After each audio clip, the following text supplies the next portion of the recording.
Good morning students. बच्चों, class 9th में आज का हमारा टॉपिक है न्यूटन्स लॉ ऑफ ग्रेविटेशन या फिर यूनिवर्सल लॉ ऑफ ग्रेविटेशन। ठीक है, अब इसमें क्या है, चैप्टर 3 हम स्टार्ट करने जा रहे हैं, दैट इज़ ग्रेविटेशन। सो हम टॉपिक का नाम डाल लेते हैं, that is Newton's law of gravitation. ठीक है, या फिर इसका दूसरा नाम है यूनिवर्सल लॉ ऑफ ग्रेविटेशन। ठीक है बच्चों। अच्छा, ये लॉ क्या कहता है पहले एक बार देख लो आप। According to this law, according to this law,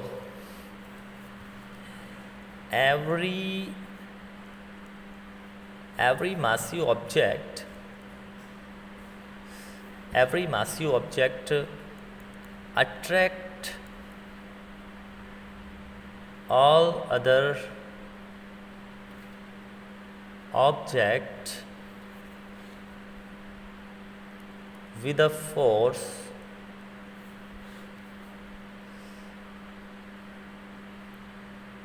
which is directly proportional to product of their masses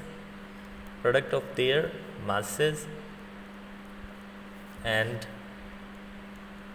inversely proportional to the square of separation between them, and this force act along the centers of joining the center of these two masses. For example हम बात कर लेते हैं, ये लोग क्या कहता है, ये लोग ये कहता है कि कोई भी दो मासिव ऑब्जेक्ट है m1 और m2 इस यूनिवर्स में, चाहे वो कहीं भी हो, उन दोनों के जो सेंटर है उनको ज्वाइन करने वाली लाइन के अलोंग एक अट्रैक्टिव फोर्स लगता है। ठीक है, ऑलवेज अट्रैक्टिव फोर्स लगता है, ये इसको अपनी तरफ खींचेगा और ये इसको अपनी, मीन्स जितने फोर्स से m1 खींचेगा उतने ही फोर्स से m2 खींचेगा दूसरे वाले को, ये म्यूचुअल फोर्स होता है। मीन्स एक तो सबसे पहली चीज़ ये अट्रैक्टिव है, दूसरी चीज़ ये म्यूचुअल है, मीन्स एक दूसरे के ऊपर सेम फोर्स लगाते हैं अपोजिट डायरेक्शन में। दूसरी चीज़ ये सेंट्रल फोर्स है, सेंट्रल मीन्स दोनों मासी ऑब्जेक्ट के सेंटर को मिलाने वाली लाइन के अलोंग ये फोर्स लगता है। ठीक है, और ये फोर्स F डायरेक्टली प्रोपोर्शनल होता है प्रोडक्ट ऑफ देयर मासेस, और इन्वर्सली प्रोपोर्शनल होता है अगर इन दोनों के सेंटर के बीच का डिस्टेंस r है तो r के स्क्वायर के। अब मैं फर्स्ट और सेकंड इक्वेशन को कंबाइन करता हूँ तो ये आ जाता है F is directly proportional to m1 m2 upon में r स्क्वायर। डायरेक्टली प्रोपोर्शनल का साइन हटाएंगे तो बच्चों ये आ जाएगा F equal to g m1 m2 upon में r स्क्वायर। ये फोर्स की यूनिट तो आपको पता ही है, न्यूटन है। दिस इज़ द ग्रेविटेशनल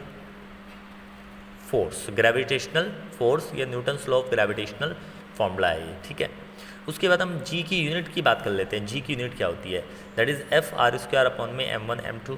तो बच्चों ये तो न्यूटन है, ये मीटर स्क्वायर है और अपॉन में किलोग्राम का स्क्वायर, तो ये यूनिट हो गई किसकी, g की। और g की जो वैल्यू होती है वो होती है 6.67 × 10⁻11 न्यूटन मीटर स्क्वायर पर किलोग्राम स्क्वायर, ये आप याद रखेंगे। ठीक है बच्चों, उसके बाद हम आगे बढ़ते हैं नेक्स्ट टॉपिक की तरफ। नेक्स्ट टॉपिक हमारा है बच्चों, that is importance of universal law of gravitation. Importance क्या है इसकी, importance of Newton's law of gravitation. अच्छा, इम्पोर्टेंस है सबसे पहली चीज़ कि आपको ये तो पता ही होगा कि it is the gravitational force of earth which binds everything to earth. अब अर्थ की तरफ ही सारी चीज़ें होती है, बिल्डिंग हो गई या कुछ और हो गया, या स्पेसशिप, इस सैटेलाइट हो गया जो अर्थ के चारों तरफ, मीन्स हर चीज़ को अर्थ से बाइंड करके जो रखता है ना, वो कौन सा फोर्स है, वो ग्रेविटेशनल फोर्स है। Means help to bind everything to earth, जो भी चीज़ें हैं। ठीक है, इसका दूसरा इम्पोर्टेंस है, जो जितने भी प्लैनेट्स हैं वो रिवॉल्व कर रहे हैं अराउंड सन। तो भाई किस वजह से कर रहे हैं वो, इसी वजह से कर रहे हैं ग्रेविटेशनल फोर्स की वजह से। जो मून है, मून रिवॉल्व अराउंड अर्थ। जो मून है वो अर्थ के अराउंड घूमता है, वो किस वजह से घूमता है? ग्रेविटेशनल फोर्स की वजह से घूमता है। Fourth, rainfall snowfall, rainfall and snowfall, ये किस वजह से होता है? ग्रेविटेशनल फोर्स की वजह से होता है।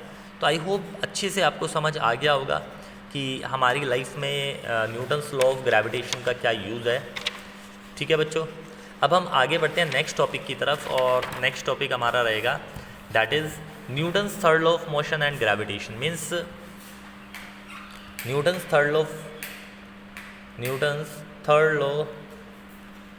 Of gravitation, Newton's third law and gravitation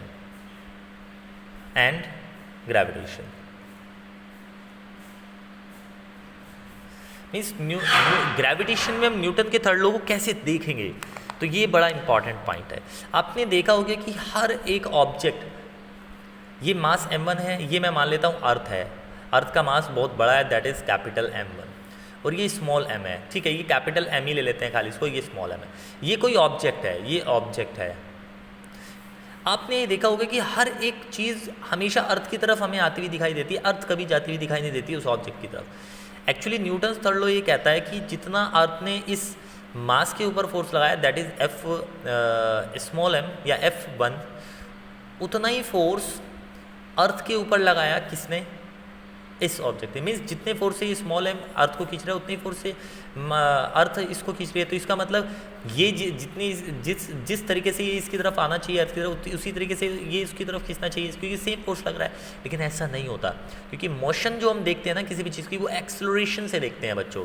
ठीक है, तो एक चीज़ तो हमें क्लियर होगी कि यहाँ पे F1 और F2 क्या है? इक्वल एंड अपोजिट है। Means action and reaction equal and opposite. अगर ये एक्शन है तो मैं इसको रिएक्शन बोलूँगा। ठीक है, इक्वल एंड अपोजिट फोर्स है। अच्छा, अब दूसरी चीज़ हम जानते हैं कि अर्थ का जो मास है वो बहुत ज़्यादा है स्मॉल m से, लेकिन F1 F2 तो इक्वल है ना। तो सबसे पहले मैं एक्सेलरेशन निकाल लेता हूँ अर्थ के मास का। तो एक्सेलरेशन हो जाएगा अर्थ के ऊपर फोर्स F2 डिवाइडेड बाय अर्थ के ऊपर फोर्स मास। अब आपको पता है अर्थ का मास तो बहुत बड़ा है, तो ये तो बहुत ज़्यादा छोटा हो जाएगा। अच्छा, इसको F1 F2 F1 सेम है तो F ही बोल दो, इसको F ले लो, F बाई m, और एक्सेलरेशन ऑफ स्मॉल m हो जाएगा F बाई स्मॉल m। अब आप छोटी वैल्यू से डिनोमिनेटर में रख रहे हो, छोटी वैल्यू से डिवाइड कर रहे हो, तो ये बहुत बड़ा हो जाएगा, और यहाँ बहुत बड़ी वैल्यू से डिवाइड कर रहे हो तो ये बहुत छोटा हो जाएगा। इसका मतलब अर्थ का जो एक्सेलरेशन है वो बहुत ज़्यादा छोटा हो जाएगा, एक्सेलरेशन ऑफ स्मॉल ऑब्जेक्ट।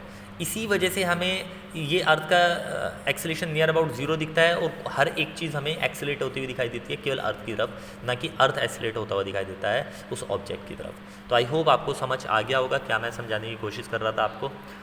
ठीक है बच्चों, थैंक यू वेरी मच।